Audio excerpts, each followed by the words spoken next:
Digital audio health by Chametzky.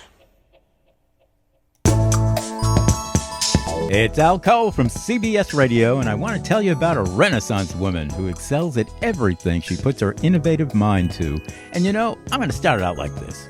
What would you say if I told you that I was going to introduce you to a lady who is a very successful business entrepreneur and a world-class creative force as a realtor, interior designer, hosts charity golf tournaments for wildlife, and is the cutting-edge author of the stunning Magical Forces Within?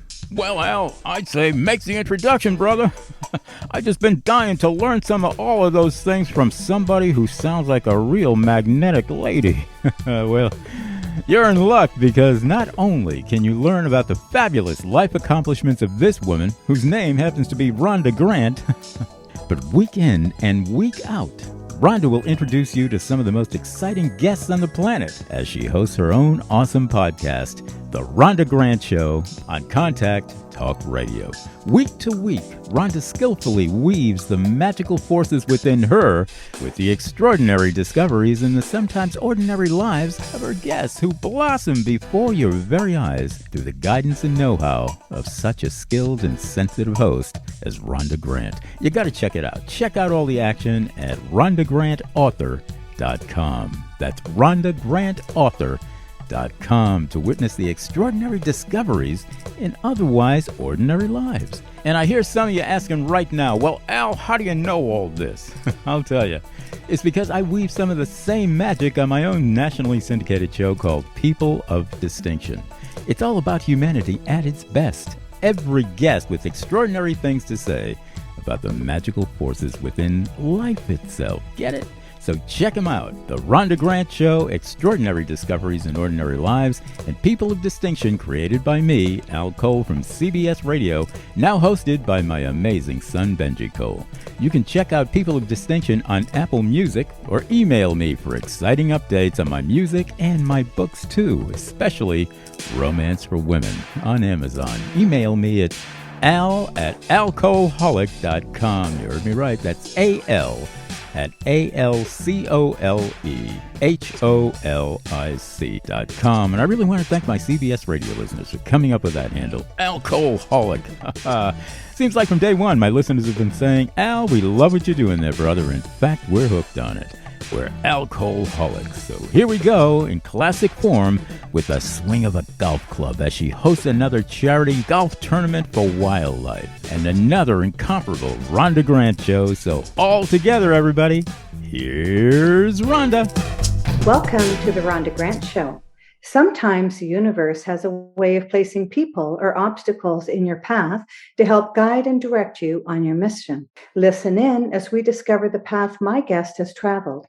Have they been inspired by a calling, crafted their journey, or a bit of both? I invite you to embrace the conversations and to use them to help you recognize if this is happening in your life. Our guest today is David Chametzky, who is also known as Uncle Dave on his podcast, Peacelove and Bringabat. Uncle Dave is a speaker, including having a Tedx speech under his belt, and brings his unique and highly authentic personality to his mentoring and all the charities he supports. His unique style has created the word Cluberty, and he has learned that we all overcome the curves in life to hit a home run. Welcome to the Rhonda Grant Show, Dave. Wow, that was some introduction. Thank you so much, Rhonda, for having me part of your show and on. Can't wait to talk. Yes, it's wonderful. Thank you so much for joining us. When did you start your podcast?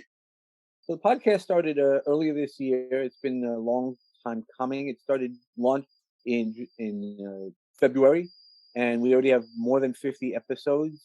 And we just launched season 2 actually today, earlier this morning. Wonderful. How did you come up with the podcast title, Love, Peace, and Bringabat? I love that.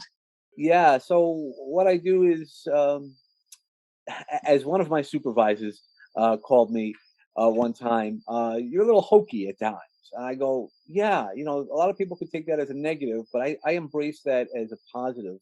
And I do like to try to instill a lot of peace and love in my life and in the work I do. And so peace and love, everybody understands that part. And then the bringabat, well, some of it has to do with the fact that I come from New York, so everybody thinks New Yorkers are all these tough people, but I'm really not. But what the bat really stands for is those non-negotiables, and having the ability to know where your boundaries are and discuss those boundaries. It's not just saying, "Okay, I have a boundary." And I said, "Well, we put it all together, and it's peace, love, and bring a bat." So to discuss your non-negotiables, I mean, a lot of our listeners may not understand what that is. And something that you said that is very crucial to me is boundaries. And sometimes people have a hard time putting boundaries up when people want to spend a lot of time with them, call them all the time. Um, and people sometimes they give up their control and they think that they need to be available for that person. And so can you discuss about how we can put up some gentle boundaries to protect ourselves and protect our time from those who want to use up a lot of it? Yeah, sure. So it's all about a balance. It's finding that Hmm. respectful balance and having that ability to really understand that and have those communications. What I do is I talk about a lot of R's. So one of those words that I would use right now is talking about how we can recalibrate. So make sure that the other person is hearing you exactly how you want to be heard through whatever filters that they might have. And knowing those conversations, it really is about being open and trust. Because if you're not open and trust in any relationship, and that's a business relationship as well as don't have anything. If you can't trust the person you're speaking to, that's a non-negotiable, right? Because much like allowing me to be on the show, you trusted that we're going to support each other and figure out how we can educate some of your audience. Hmm. Hmm. And so what is the building of trust? Well, it's starting that foundation. A lot of times we rush into foundations. Love at first sight could be true, but you need to have those foundations built. And when you have those foundations built in both professionally and personally, you make it stronger. Having a really strong foundation, you could build the higher building that you need, and that's part of those non-negotiables, the opportunities, and the boundaries when we start talking. So when those things start happening, you can build about it. You can build upon those, and by building upon those, you can build starting with your foundation and a strong foundation. Because I talk a lot about the phoenix mindset, and with that Yes. is you start off in your ashes. You start off with no foundation, and you take those small steps forward. And having each step builds a better foundation because you find your resources, another bunch of R's. And when you do that, you're able to rise and find resilience. And some people go, well, I'm already doing well in my business. I don't need that type of mindset. Well, guess what? You do. You need a growth mindset. A Everything leads growth? to, Hmm. yeah, everything leads to a growth mindset because that's what makes us better human beings. Not what you're doing, but you keep growing and you're learning and you're helping people along the way. Being a servant leader is one of those things that I talk about often. I love that, a servant leader. And can you explain a little bit more about being a servant leader, what that's like? Not only to serve, but others to help them, but how that makes you feel inside. Yeah, sure. It's a lot of it is leading by example. You're leading the second you raise your hand. Once you say you're a leader, that makes you a leader. Now, what you do with it is completely different. And with a servant leader, is I'm not looking to be Jim Jones and say drink the punch because I say it's good. I want you to feel what is right for you. I want to bring everybody into the circle to help each other. That's why one of the charities am working on building or an organization is Goons for Good. And what it is we know some people. And because you know some people, that's how you can kind of coordinate and lead by saying, hey, this is an organization that I've looked into, and if you want to support it, great. And if not, we could find something that would suit you better. So being a servant leader is really just bringing people in to do the things they want to do and creating that safe space to allow that to happen and then grow. Hmm. That's wonderful, Dave. Thank you very much. Now, sometimes I miss the Uncle Dave when I'm talking to you. But can you tell me how you ended up with the name Uncle Dave? Yeah, well, my sister had some children, and I became Uncle Dave. That's the easy answer. Yes. But that's not the real answer. The real answer is I had been a recovery coach, New York State certified peer recovery peer advocate, actually. And once a year, we go up to the Capitol in Albany. And the thing about being in a recovery space is there's a lot of trauma related to that. Not only people using substances because of that trauma, but also the Hmm. people affected, our families. And what we do as we go through it, we want to make sure that we don't talk about just that needle in somebody's arm. We want to make sure that we change the stigmas. That's what I like to do, is talking about changing the stigmas. So there's one day I was in one of the senator's offices, and there's a lot of mothers that were there. And you know, while we're telling these stories, and these horrible stories about either people who are who use themselves, or that they experience that through their children, their spouses, and you can hear the senator nodding their head and things like that. But that wasn't what we were going up there to do, because you can listen to stories and not have to meet the senator. We were hoping for more impact. Years, close to 30 years of corporate experience, I stopped the meeting and I shut everybody down, and not in a disrespectful way. I was like, 'cause I saw the senator already dazing off a little bit because they were hearing this story, and after you hear one story, you really almost, if it's not impactful to you, you still feel bad, but you're not necessarily listening to each person. So what I did is I brought my bat, not that time physically, but I was like, hey, can we talk about this differently? And I said exactly what I thought we needed, what we were really asking for, not just for you to listen to our story, which is very important. And I do believe everybody's story needs to be told. But the real thing is we wanted traction. We wanted real action to be done. And everybody looked at me, and it was a crowded room. And I walked out of there, and a few of them were like, man, you're like the uncle who just knew what to say, might and had to shut it down. And at that point, a lot of people started calling me Uncle Dave, including my friend Stacy Simbrom, who Hmm. I was working as a operations director for her charity. And she was like, dude, you are Uncle Dave. That's all I'm going to introduce you to. And I didn't necessarily embrace it until about 2 years ago, when I went through a challenge myself. And I was like, that's really who I am. I'm Uncle Dave. You can't always talk to mom and dad about certain things, but you have that one person in your life that even when you mess up, you can go talk to, who will understand you and then help you find the resources. And that's sort of what I do. That's awesome. And it's sort of like a legacy as well that you have created. So, something else that's very interesting to me that you and I have spoken about is the word Cluberty, and you have invented this word. Can you tell our listening audience why you invented, like what it means and why you invented it? Yeah, sure. Yeah. So 2 years ago, I've been mentoring and coaching for the past 6, almost 7 years.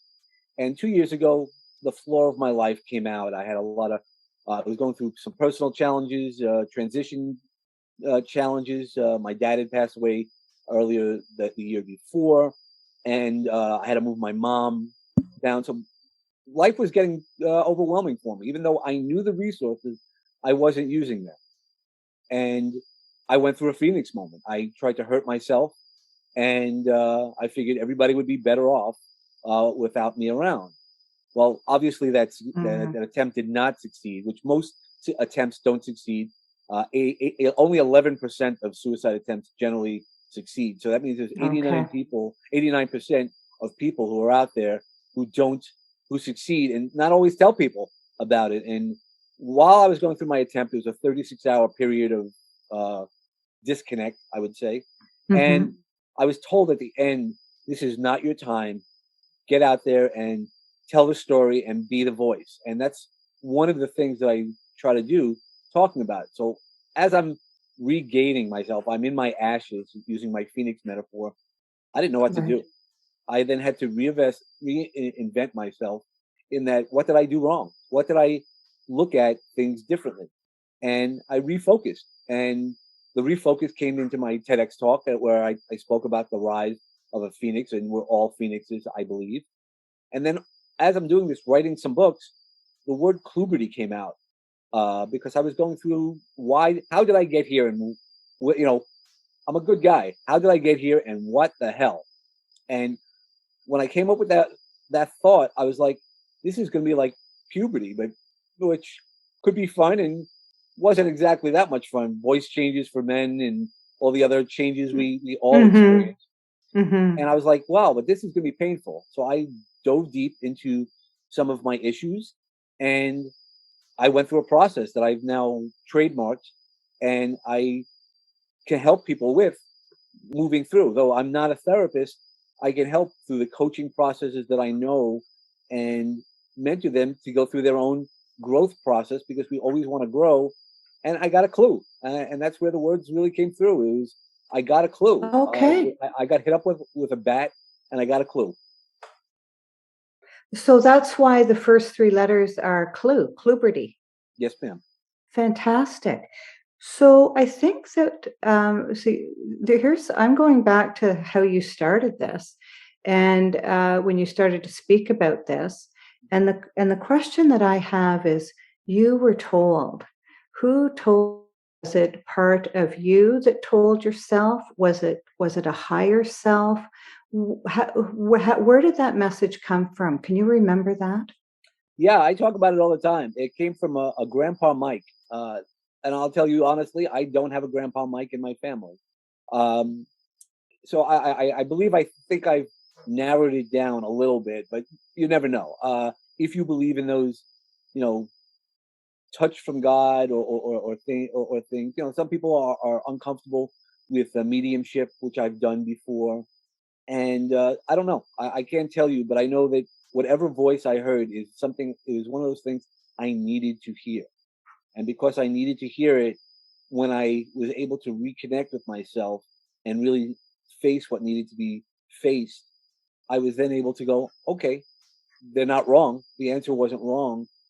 Then let's go do this. Let's go do this the right way. And part of my rebuilding process was really looking at every aspect of my life, that Cluberty piece, where all the triggers of what I thought I was, all those little things that we go through life, and even in business.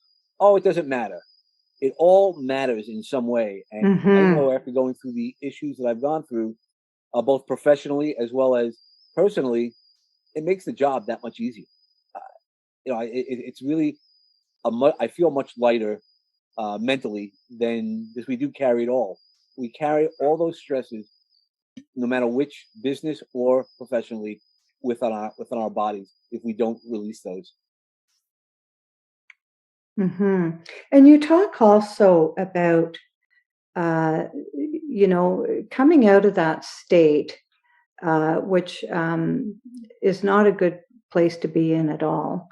And you had objectivity. A lot of people would find it hard to be objective during that time, and coming out of that time, and to be able to refocus and even develop strategies, and to even build a career in coaching and helping others. Where did you have to dig inside of yourself to be able to do that? I had to start believing. Well, the real trick of that question was, I went to my acupuncturist, and she asked me a question. She says, "Do you love yourself?" And I had a pause, and I then started crying, and the answer obviously was no. If you have to think about, do you love yourself, and you can't answer yes immediately, the answer is no.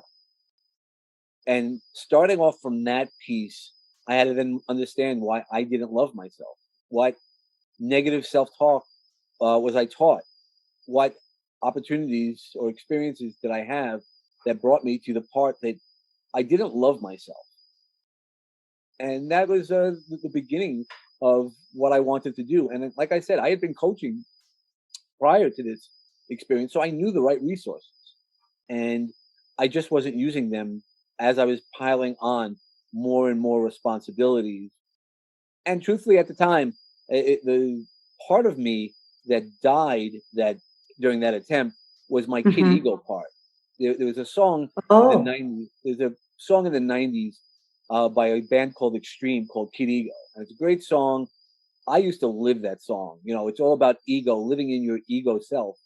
And while I was doing that, that was bringing me to less good opportunities. It wasn't done intentionally, but now that I've learned that Kid Ego died that day or during that period, but now Uncle Dave is born, guess what? That's the way I want to be. That's really who I am when I'm my most authentic self is Uncle Dave.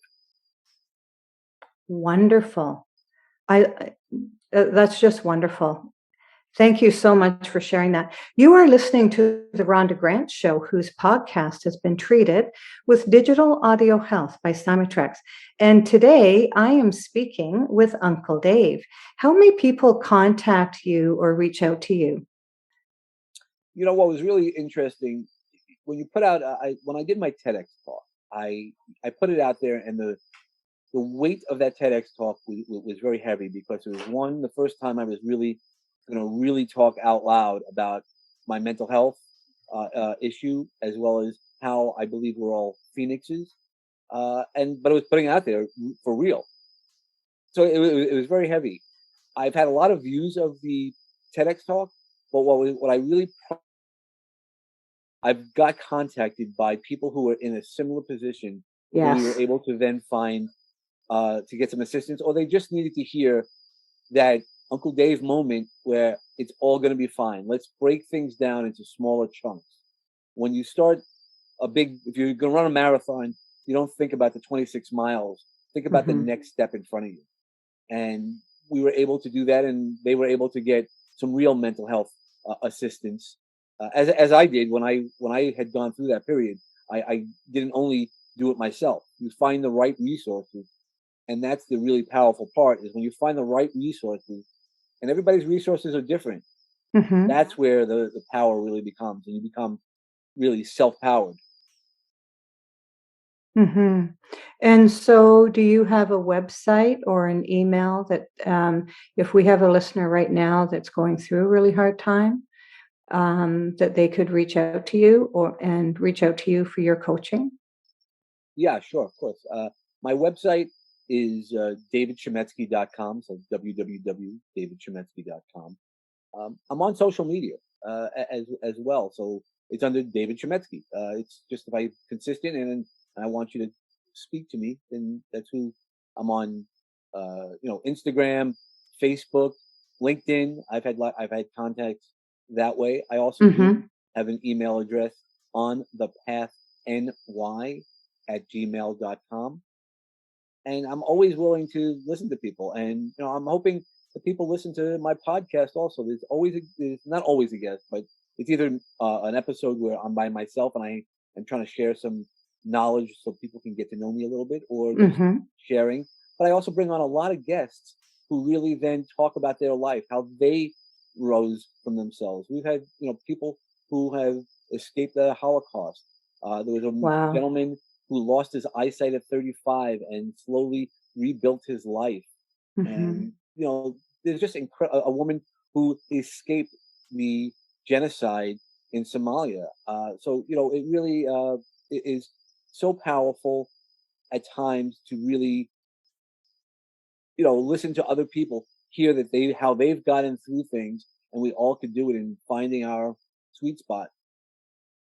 Mm-hmm. And can you let our guests know how to spell your name? Sure. CHAM, like in Mary, ETZKY. Wonderful. Do you feel that you've been called to do this, Dave? I do.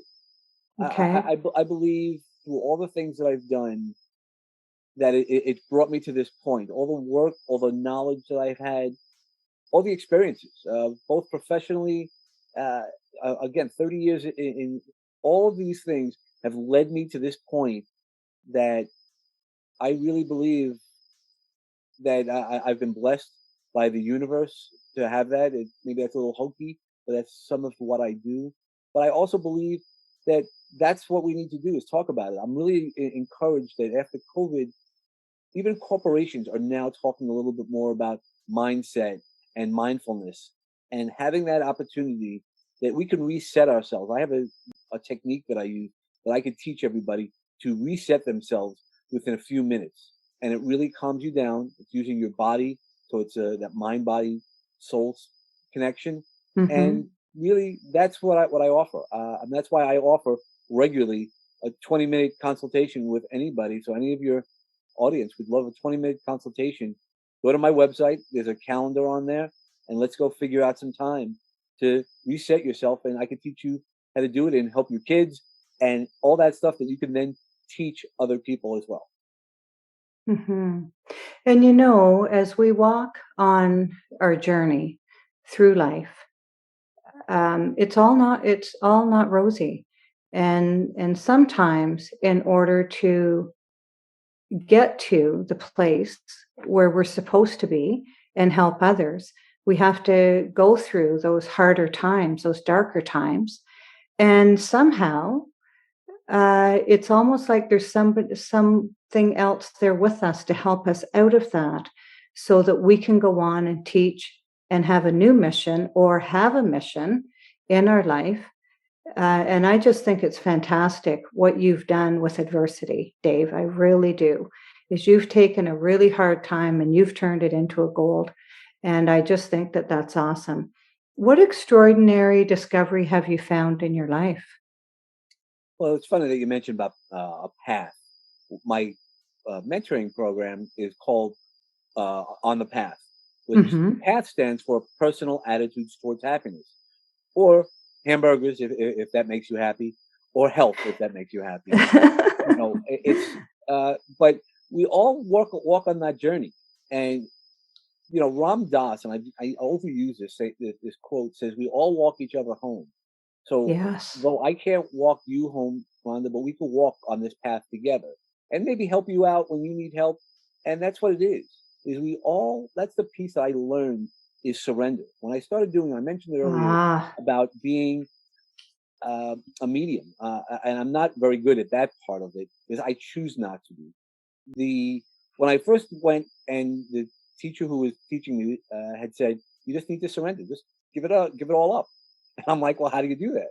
He goes, "You just do." And when you think about it, when you give up a lot of things, you get to see a lot more. It's all about cleaning those filters. When I work with couples, I talk about the love filter. Is if you think that if you're in a relationship, most people really want to be in that relationship. Most people want to see things, but our communication, that recalibration of communication, needs to happen. And when you clean your filters, you're able to walk on that journey a lot better. And when you hear the person differently, so again, I always use the example when many times a wife might suggest, "Hey, can you take out the garbage?"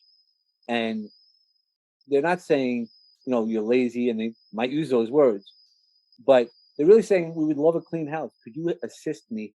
And that just becomes a different shift that you look at it. Now, a lot of mhm. conversations are points of view, and that's okay. But when we have those open conversations we were talking about earlier, those foundations, that's what really assists us to move forward and builds that stronger foundation. Yeah, because everybody's raised differently. And we come into a relationship with our own ideas based on the ideas that we grew up with. But the person that you're living your life with grew up a completely different way, and different things meant different things. And it's all about communication with the other person, because lots of times, a lot of problems in marriages or in relationships, in friendships, is a miscommunication, because people have certain things attached to certain words that are meaningful to them that the other person just doesn't think it means anything. And so that's fantastic. You talk about surrender. That's a really hard thing to do. Yeah. I spent time, I was doing a lot of walking, and I spent some time with that word surrender. Boy, that's hard, because we all feel, or we all want to feel, that we have control of our lives. And when we say surrender, or I surrender, it's like sort of a giving up to a higher power. And one of the biggest stories around that was Oprah Winfrey, when she tried out for a part in The Color Purple. And she went away to a retreat, and she was walking, and the rain was pouring down, and she started singing a song called I Surrender. And she was crying and wailing, and she just wanted that part so badly. And while she is doing that, and she is in that grief and vulnerability, the call came in that she got that part. And I think that's a really good example, when people, for the word surrender, is you are giving up the control that you feel you have on your life, because we don't really have a lot of control over our lives. It's an odd feeling to say that word surrender. Do you agree with that? I do. It's all the ego. When I break things down, it's all the ego. That's what won't let us surrender. It's always that but, right? We all believe in, well, not we all. Many of us believe there's higher powers, or even in a professional setting, we all believe that if we walk up to the boss and we give them the right, or you'll get what you need to do, or a client, if you walk in and you give them the right reasons, they're gonna be like, oh my God, of course. Now there is that piece, but it's Mm-hmm. also the surrender, is also looking at it and receiving what you're going to be getting. That's the real trick. Most people want to accept, and how I separate accept is I can't deal with it, and you just accept what it is. Now, if you receive the message and the lesson that's in everything that's out there, that's where the growth piece can come. By receiving the comments, the feedback, right? If we have feedback from people, Mm-hmm. Yeah. that's the receiving of it versus just accepting it. David, you're not good at X. Okay, then I'm not good at X. I'm going to accept that. Now, if I go, okay, I'm not good at X, what could I do differently? So when you asked me earlier about raising myself up, Yes. those were among the things that I looked at, both professionally and personally. What could I do differently? Okay, so this is where you're at. These are the facts where you're at, and you can wallow in it. You could stay in the ashes, and many people do that. I chose to not let that define me, and that was why when I was told you're going to talk about this stuff, I was like, okay, if I'm going to be talking about this stuff, I need to figure it out. Uh, when I mentioned about my TEDx, I was rejected for other TEDx's, and so I contacted some of the promoters, and I said, "Hey, I applied last year, and I'm not trying to have an argument. I would like to be successful in the future. How can I be successful?" And Perfect. and that's what we do. I mean, even in a professional setting, that's what you could do. Is if your boss says no, you could ask why. In some situations, right? If your boss isn't open for that communication, then that's on them, and maybe you need to make a different decision, right? We all get to make decisions, and getting more knowledge, as I tell my children, more information will give us to more knowledge as to how to make better decisions. And once we could do that, that really lifts us up to that next level. Mm-hmm. And something that my son said this morning is, he said to someone, I decline your refusal. And it just warps the person's brain on the other end of the telephone or the email that's getting that.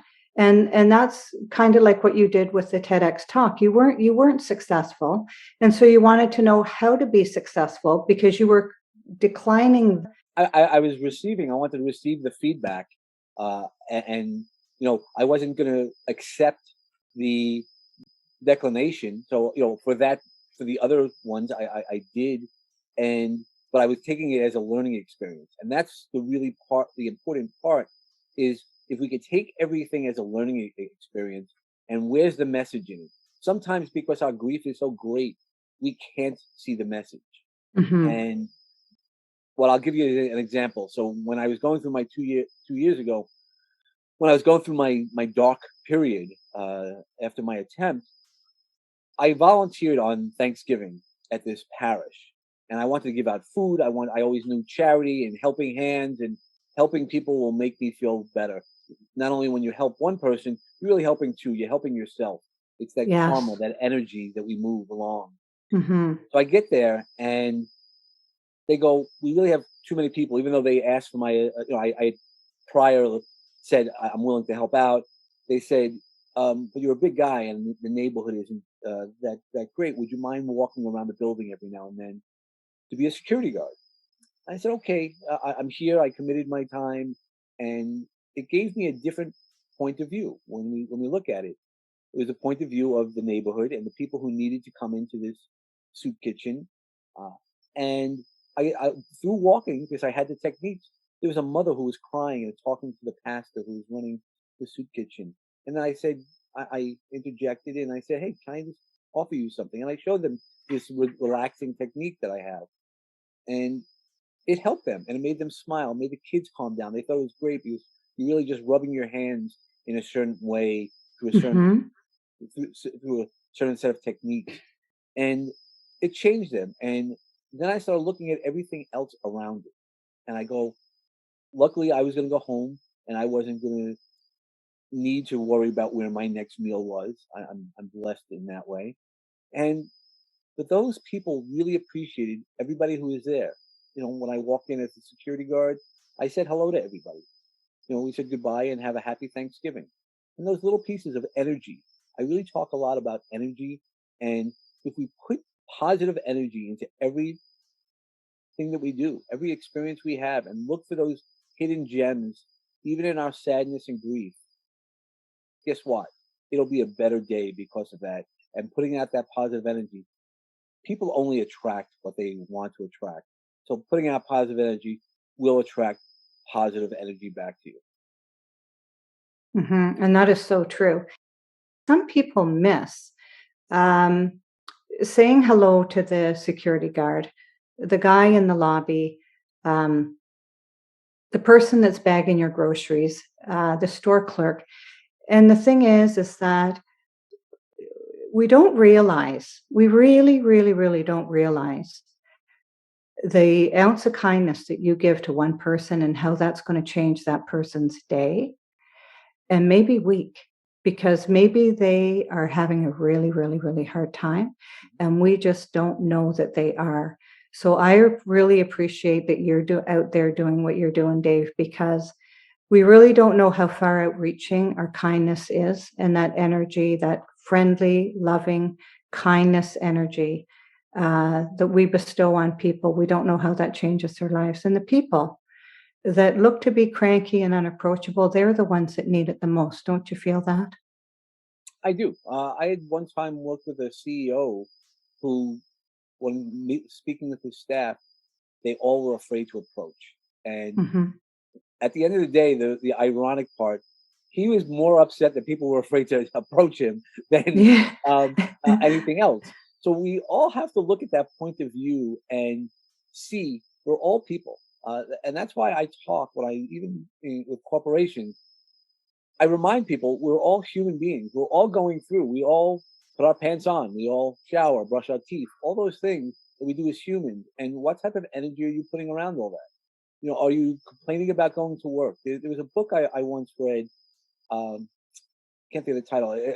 It's about the fish market in Seattle. Hmm. Um, it's something with the title fish. Sorry. Well, but what it was is these the people who worked at the fish market in Seattle, the famous fish market, really enjoy their jobs.